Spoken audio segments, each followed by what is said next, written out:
Hello everyone and welcome to this video analysis of Gran Turismo 5 head tracking. Before showing you how it works, allow me to offer some advice about how to set it up for the best results.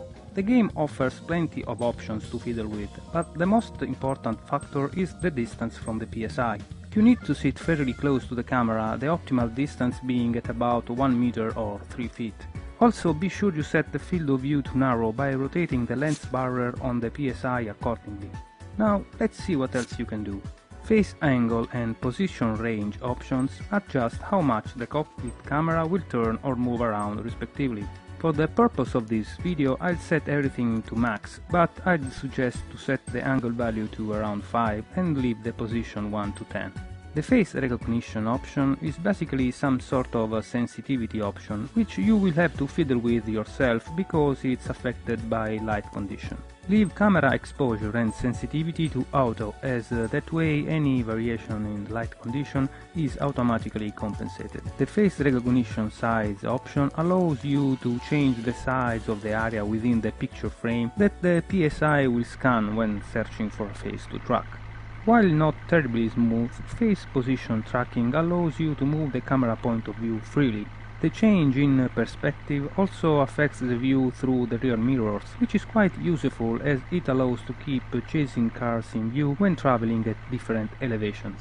As for angle tracking, it's pretty clear there is some sort of dead zone in place, which prevents camera rotation if you turn your head within an angle of about 15 degrees. This is of course meant to prevent constant camera movement when looking forward, but it's probably too big of a dead zone since you are forced to rotate the head too much away from the screen for even the smallest glimpse to the side. Interestingly, albeit glitchy, the head tracking works even if your face is solely illuminated by the TV screen, thanks to the high sensitivity of the PSI. Oh, and of course it works also when looking back. Now the big question, is head tracking actually useful in GT5? While it's definitely cool to look around by simply turning your head, the standard frontal field of view is wide enough already to offer all the visual information you need to take a turn properly. Actually, small camera rotation could have been helpful, but they are prevented by the dead zone, and when you get past that dead zone, the camera reacts abruptly and to unpredictable degrees. At the end of the day, it's head position tracking rather than rotation tracking the most useful function, allowing to raise the view over the bonnet or have a better look at cars in your tail. Actually, I believe this is the most interesting application in a racing game, especially in a motorbike simulator where it would allow for a more intuitive control of the upper body of the rider, which affects aerodynamics and weight distribution. Hopefully a new version of Turismo Trophy could offer this sort of head control. That's polyphony stuff after all. For now, in GT5, it doesn't make too much of a difference, it actually does more harm than good. Another thing to mention is that head tracking is only available in the arcade mode of GT5, with the exception of the two-player split-screen mode. I assume this is due to the system resources required to make it work. In fact, while head tracking is possible at the beginner level of the arcade mode single race, it apparently isn't at intermediate and professional. I said apparently because it is actually possible to turn on head tracking in the latter two levels by disabling the tile fuel depletion option, which is absent at beginner level.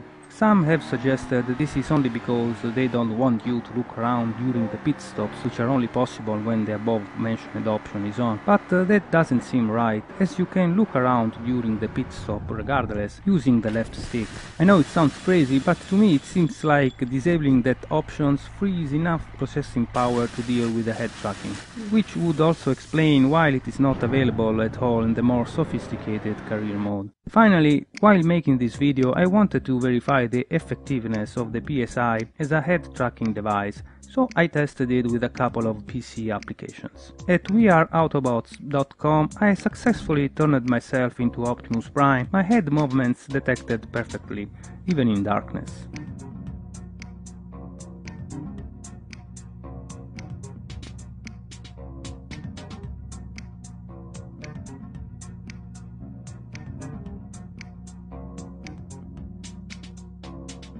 This other application here allows for an even more complex tracking, including eyebrows and mouth tracking.